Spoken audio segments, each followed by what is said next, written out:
Page 9, Dixieland Jam. On page 8, they're talking about improvising, using it for blues.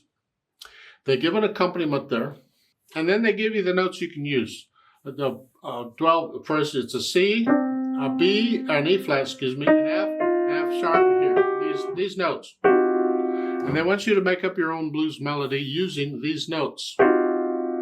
It's entirely up to you. What you play, what rhythm you play. It's entirely up to you, the rhythm of the whatever, just use these notes. So what I want to do here is I want to play this accompaniment, the top half of page 8. I want to play that accompaniment. So if you decide you want to try and improvise here, you can play along with the accompaniment. I'll give it 4 counts. I'm only going to repeat it 1 time, so you have a little more time to play around with it. It's up to you. I'll put the metronome on 108. That's what they're suggesting. And you can swing this rhythm now if you're playing 8th notes. 1, 2, ready, go.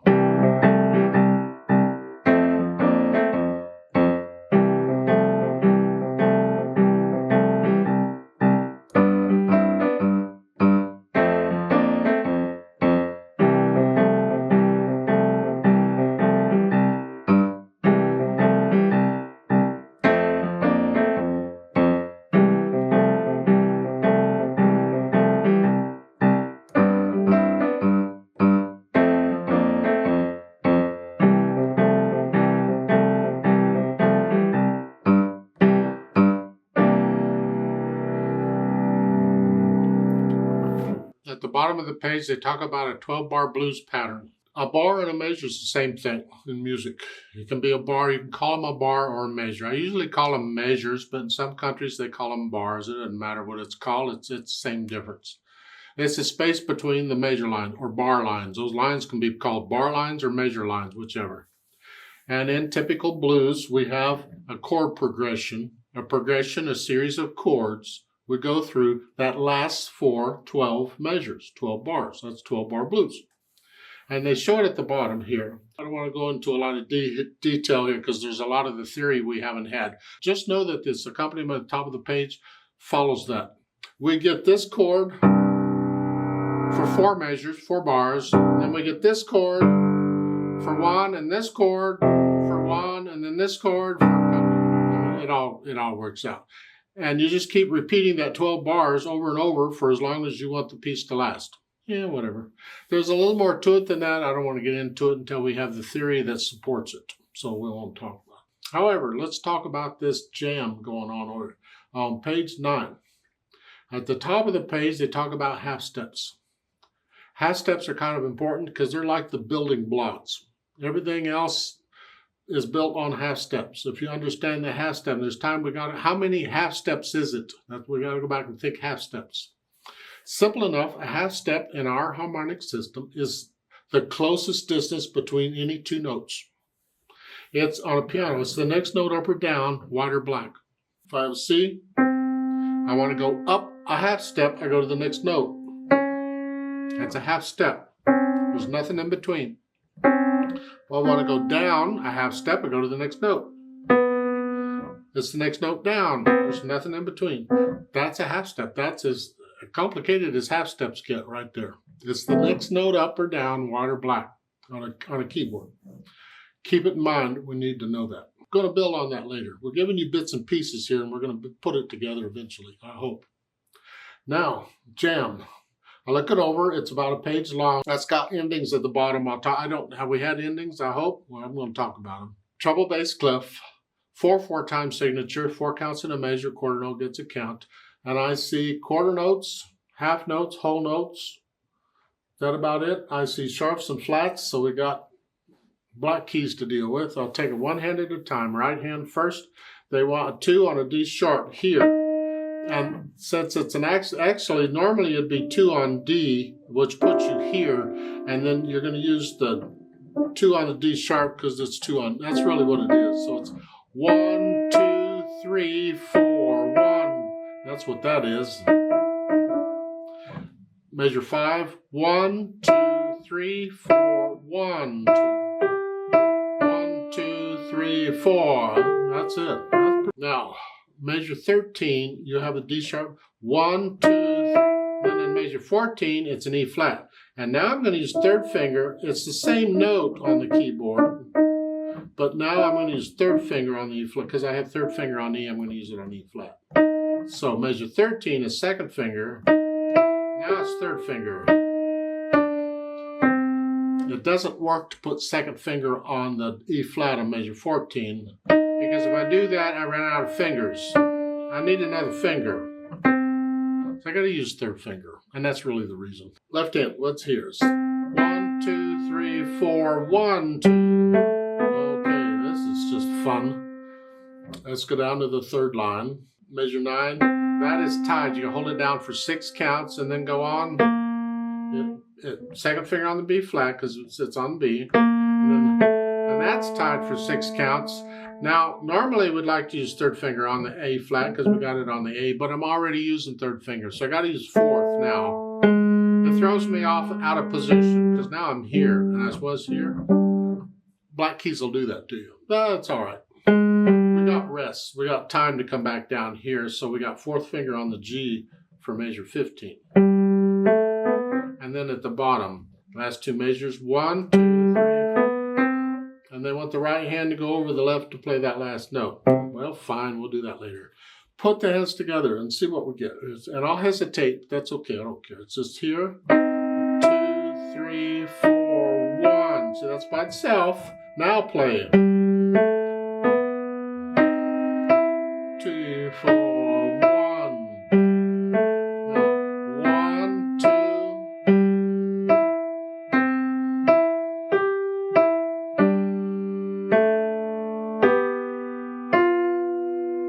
Get the idea?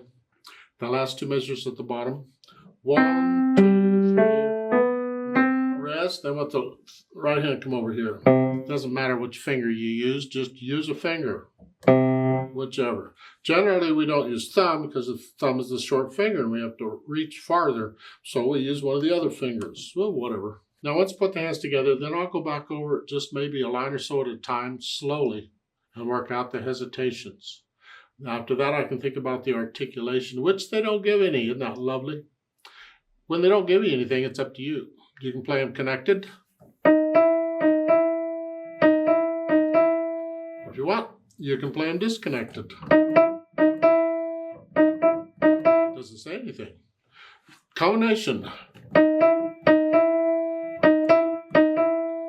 It's up to you. That's interpretation. You experiment. You try different things out and see what you like and don't like and go from there. If they really want to connect it or not, they'll put it in the music. But a lot of times in this kind of music, like Dixieland music, jazz, swing, and blues, they won't put in much articulation. It's up to you to feel it and just interpret it that way. So you'll feel the staccatos where they go, and you'll feel the slurring and whatever. If you don't feel anything, connect it. After the articulation is the dynamics. MF at the beginning, mezzo forte, and that's the melody, which is the right hand. Moderately loud. This, soft.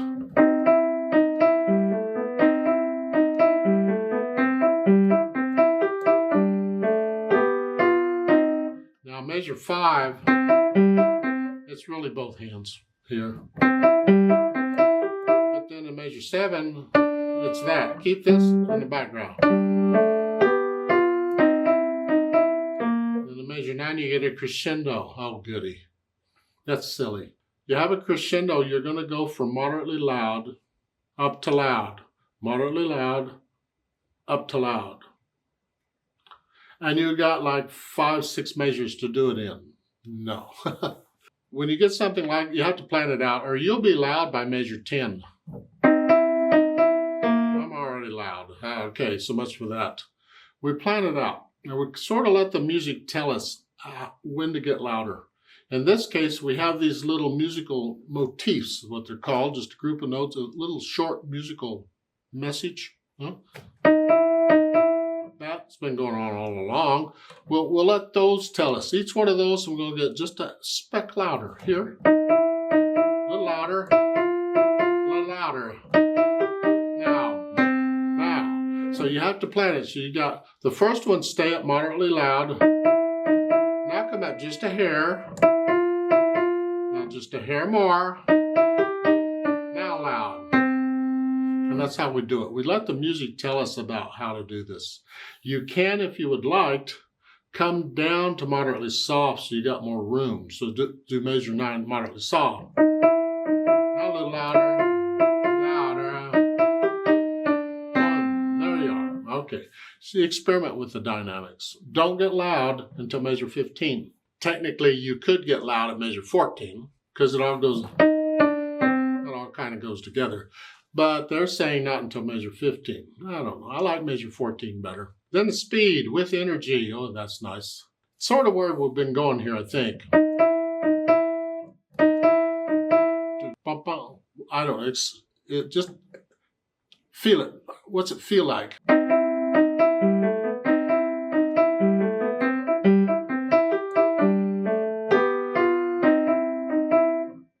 That's what I feel it. That's how I play it. You don't have to go that fast. Now let's talk about the endings at the bottom. First and second ending. Each is 2 measures long.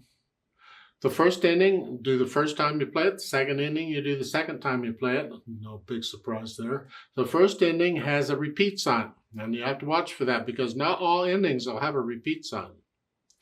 In this case, the repeat sign is going to send you back to the beginning to do the whole mess again. Then the second time, you'll skip the first ending because you've already done it. One and done.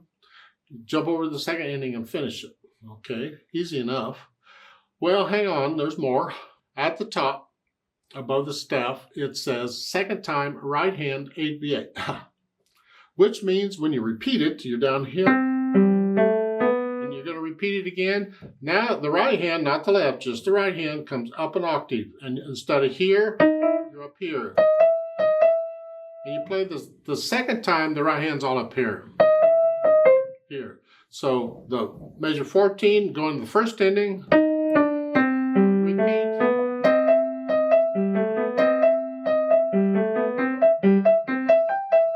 Yep. And then the second ending is here. You got to come from here to here. Yeah, that's basically how it works. Make it accurate. Don't go faster than accurate. If you can't play it that fast accurately, then slow it down. You can always come back and play it again for fun, and you'll play it faster and better then, too. Remember the notes like sense? 1, 2, 3, 4. 1. This first measure, it's sort of syncopated. This is a 1, 2.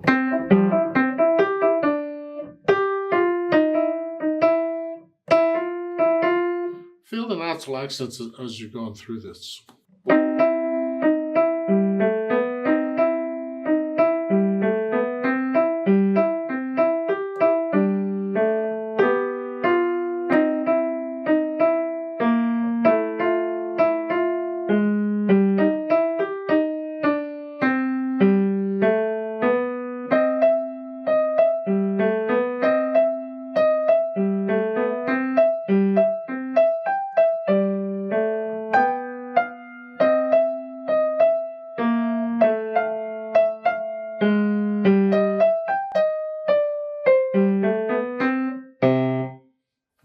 And you don't have to go that fast. It needs to be accurate, so don't go faster than accurate. Once you can play this slowly with no hesitations, let's play it together and check that you have the correct notes and rhythms. I'm not going to do any louds and softs. We're not performing it, but we will do the repeat. We'll do the whole thing, and I am going to take the right hand up an octave on the second time, so I'll give us 4 counts. 1, 2, ready, go. 1, 2, 3, 4. 1, 2, 3.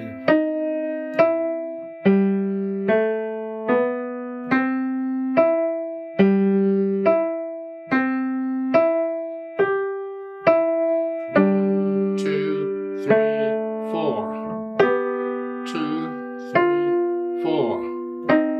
2, 3. 1, 2.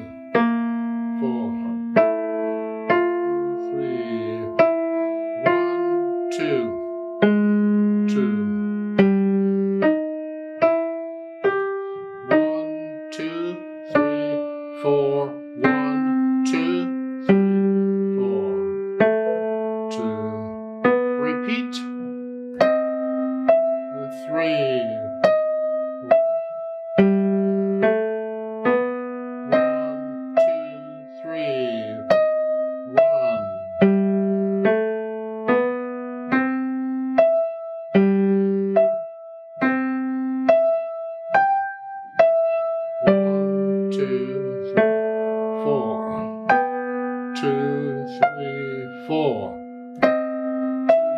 3,